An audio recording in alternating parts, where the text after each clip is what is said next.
माघ मास महात्म्य तीसरा अध्याय। तब राजा दिलीप कहने लगे कि महाराज, यह पर्वत कितना ऊंचा और कितना लंबा चौड़ा है। तब वशिष्ठ जी कहने लगे कि 36 योजना, 1 योजन 4 कोस का होता है। ऊंचा ऊपर चोटी से 10 योजन चौड़ा और नीचे 16 योजन चौड़ा है। जो हरि, चंदन, आम, मदार, देवदारू और अर्जुन के वृक्षों से सुशोभित है। दुर्भिक्ष से दुखी होकर इस सुंदर पर्वत को और फल फूलों से परिपूर्ण देखकर भृगु वहीं रहने लगे और वहां पर कंदराओं, वनों और उपवनों में बहुत दिनों तक तप करते रहे। इस प्रकार जब भृगु ऋषि वहां पर अपने आश्रम पर रहे थे तो एक विद्याधर अपनी पत्नी सहित उतरा। वह अत्यंत दुखी थे। उन्होंने भृगु ऋषि को प्रणाम किया और ऋषि से बड़े मीठे स्वर में और उनसे कहा कि हे विद्याधर, तुम बड़े दुखी दिखाई देते हो, इसका क्या कारण है? तो विद्याधर कहने लगे कि महाराज, पुण्य के फल को पाकर, स्वर्ग पाकर तथा देवतुल्य शरीर पाकर भी मेरा मुख व्याघ्र जैसे ही यही कारण मेरे दुख और अशांति का है। न जाने किस पाप का फल है। मेरे चित्त की व्याकुलता का दूसरा कारण भी सुनिए। यह मेरी पत्नी अति रूपवती, मीठा वचन बोलने वाली, नाचने और गाने की कला में अति प्रवीण, शुद्ध चित्त वाली, 7 सुरों वाली, वीणा को बजाने वाली, जिसने अपने कंठ से गाकर नारद जी को प्रसन्न किया, नाना स्वरों के बाद से वीणा बजाकर कुबेर को प्रसन्न किया, अनेक प्रकार के नाच ताल में शिवाजी महाराज भी अति प्रसन्न और रोमांचित हुए। तिल उदारतर रूप और यौवन में स्वर्ग की कोई अप्सरा भी इस जैसी नहीं है। कहाँ ऐसी चंद्रमुखी स्त्री और कहाँ मैं व्याघ्र मुख वाला, यही चिंता सदैव मेरे हृदय को जलाती है।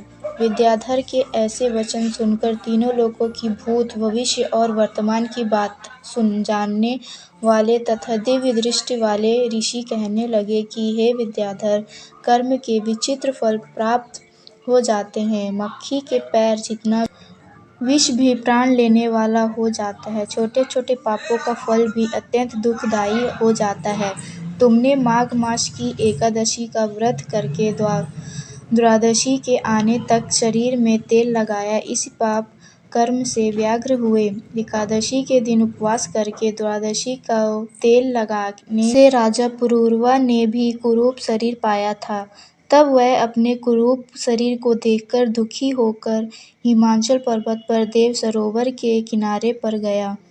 परिपूर्वक शुद्ध स्नान कर कुशा के आसन पर बैठकर भगवान कमल नेत्र वाले पीतांबर पहिने, वन वाला धारण किए हुए विष्णु का चिंतन करते हुए पुरूरवा ने 3 मास तक निराहार रह भगवान का चिंतन किया। इसी प्रकार 7 के जन्मों से प्रसन्न होने वाले भगवान राजा के 3 महीने के तप से ही अति प्रसन्न हो गए।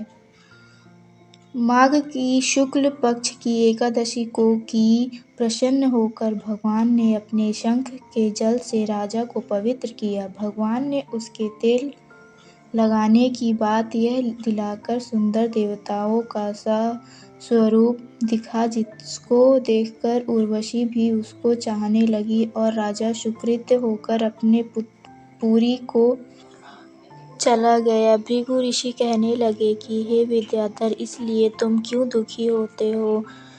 यदि तुम अपना यह राक्षसी रूप छोड़ना चाहते हो तो मेरा कहना मानकर जल्द ही पापों को नष्ट करने वाली हेमकूट नदी में माघ में स्नान करो, जहाँ पर ऋतु सिद्ध देवता निवास करते हैं। अब मैं इसकी विधि बतलाता हूँ। तुम्हारे भाग्य में माघ मास आज के 5वें दिन ही आने वाला है। पौष शुक्ल एकादशी से इस व्रत को आरंभ करो। भूमि में सोना जितेंद्रिय रहकर दिन में 3 समय स्नान करके महीने भर तक के निराहार रहो। सब भोगों का त्याग कर तीनों समय को शिवजी स्तोत्र और मंत्रों से पूजन करोगे तो तुम्हारा मुख कामदेव के समान हो जाएगा और देवता भी तुम्हारा मुख देखकर चकित हो जाएंगे और तुम अपनी पत्नी के साथ सुखपूर्वक क्रीड़ा करोगे। माघ मास के प्रभाव को जानकर सदा माघ में स्नान करो। पाप और दरिद्रता से बचने के लिए मनुष्य को सदा यत्न से माघ मास का स्नान करना चाहिए।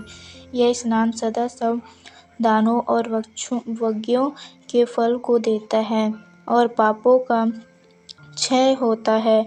वशिष्ठ कहने लगे कि हे राजा दिलीप की यह कथा भृगु जी ने विद्याधर को सुनाई। माघ स्नान यज्ञों से भी बढ़कर यज्ञ तथा यज्ञों से बढ़कर गर्जना करता है। पुष्कर, कुरुक्षेत्र, ब्रह्मावर्त, काशी, प्रयाग तथा गंगा सागर जैसे संगमों से मनुष्य को जो फल 10 वर्ष में मिलता है, उतना ही फल माघ मास में स्नान करने से 3 दिन में मनुष्य को मिलता है।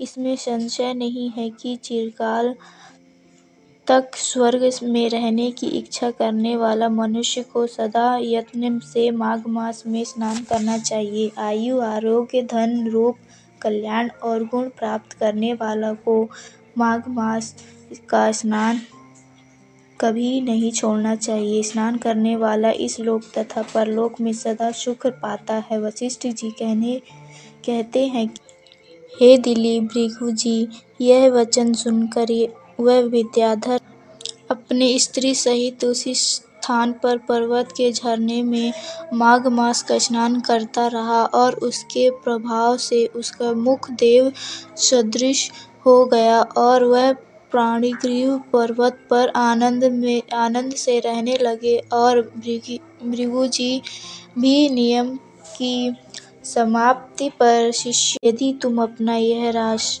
राक्षसी रूप छोड़ना चाहते हो तो मेरा कहना मानकर जल्द ही पापों को नष्ट करने वाली हेमकूट नदी में माघ में स्नान करो, जहाँ पर ऋतु सिद्ध देवता निवास करते हैं। अब मैं इसकी विधि बतलाता हूँ। तुम्हारे भाग्य में माघ मास आज के 5वें दिन ही आने वाला है। पौष शुक्ल एकादशी से इस व्रत को आरंभ करो। भूमि में सोना जितेंद्रिय रहकर दिन में 3 समय स्नान करके महीने भर तक के निराहार रहो। सब भोगों का त्याग कर तीनों समय को शिवजी स्तोत्र और मंत्रों से पूजन करोगे तो तुम्हारा मुख कामदेव के समान हो जाएगा और देवता भी तुम्हारा मुख देखकर चकित हो जाएंगे और तुम अपनी पत्नी के साथ सुखपूर्वक क्रीड़ा करोगे। माघ मास के प्रभाव को जानकर सदा माघ में स्नान करो। पाप और दरिद्रता से बचने के लिए मनुष्य को सदा यत्न से माघ मास का स्नान करना चाहिए। यह स्नान सदा सब दानों और यज्ञों के फल को देता है और पापों का क्षय होता है। वशिष्ठ कहने लगे कि हे राजा दिलीप की यह कथा भृगु जी ने विद्याधर को सुनाई। माघ स्नान यज्ञों से भी बढ़कर यज्ञ तथा यज्ञों से बढ़कर गर्जना करता है। पुष्कर, कुरुक्षेत्र, ब्रह्मावर्त, काशी, प्रयाग तथा गंगा सागर जैसे संगमों से मनुष्य को जो फल 10 वर्ष में मिलता है, उतना ही फल माघ मास में स्नान करने से 3 दिन में मनुष्य को मिलता है। इसमें संशय नहीं है कि चिरकाल तक स्वर्ग में रहने की इच्छा करने वाला मनुष्य को सदा यत्न से माघ मास में स्नान करना चाहिए। आयु, आरोग्य, धन, रूप, कल्याण और गुण प्राप्त करने वाला को माघ मास का स्नान कभी नहीं छोड़ना चाहिए। स्नान करने वाला इस लोक तथा परलोक में सदा सुख पाता है। वशिष्ठ जी कहते हैं कि हे दिलीप, भृगु जी यह वचन सुनकर वह विद्याधर अपने स्त्री सहित उसी स्थान पर पर्वत के झरने में माघ मास का स्नान करता रहा और उसके प्रभाव से उसका मुख देव सदृश हो गया और वह प्राणिग्रीव पर्वत पर आनंद से रहने लगे। और भृगु जी भी नियम की समाप्ति